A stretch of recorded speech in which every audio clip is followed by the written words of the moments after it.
প্রশ্ন হলো, স্বামীর দিকে বেশি তাকালে হায়াত কমে যায়, এটা কতটুকু সহি?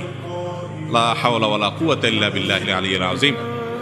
স্বামীর দিকে তাকাইলে যদি হায়াত কমে যায়, তাহলে কার দিকে তাকাবে বেচারি?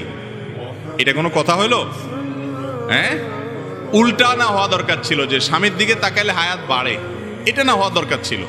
যদি এই দুইটার কোনোটাই হাদিসে বলা হয় নাই। স্বামীর দিকে মহব্বতে ভালোবাসার দৃষ্টিতে তাকালে তো সওয়াব হবে ইনশাআল্লাহ, হায়াত কমবে কেন? একেবারেই ভুয়া ভিত্তিহীন কথা। কোত্থেকে এই সমস্ত আজগবি মাসালা আমাদের দেশে গ্রামাঞ্চলে এখনো প্রচলিত আছে, এখনো মানুষ সচেতন হয় নাই। স্বামীর দিকে তাকাইলে, মহব্বতের সাথে তাকাইলে সওয়াব হবে ইনশাআল্লাহ। আবার স্বামীও তার স্ত্রীর দিকে মহব্বত এবং স্নেহের পরশে তাকালে সেটাও তার জন্য সওয়াব হবে ইনশাআল্লাহ।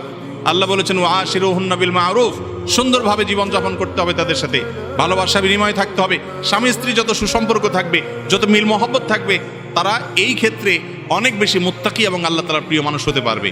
আর স্বামী স্ত্রী সারাদিন ঝগড়া লাগে, কথায় কথা শুধু তালাকের কথা বলে, বই বাপের বাড়ি চলে যাওয়া ধমক দেয়, স্বামী তালাকের ধমক দেয়, দুইটাই অমানুষ এবং ছোট লোক।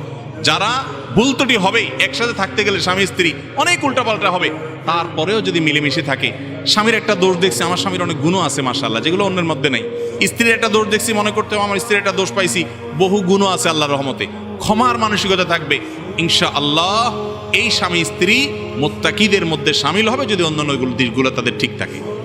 এই জন্য আমাদের স্বামী স্ত্রী একে অন্যের দিকে দেখলে, আশ্চর্য কথা, স্বামী যদি স্ত্রী যদি স্বামীর দিকে তাকালে হায়াত কমে যাবে, চাই কোন দিকে তাকায় থাকবে? এটা কোনো কথা? যার সাথে বসবাস, উঠা বসা সারাদিন, সে বুঝে নিচের দিকে তাকায় থাকবে। আল্লাহ তাআলা আমাদেরকে মাফ করুক এই সমস্ত কুসংস্কার থেকে।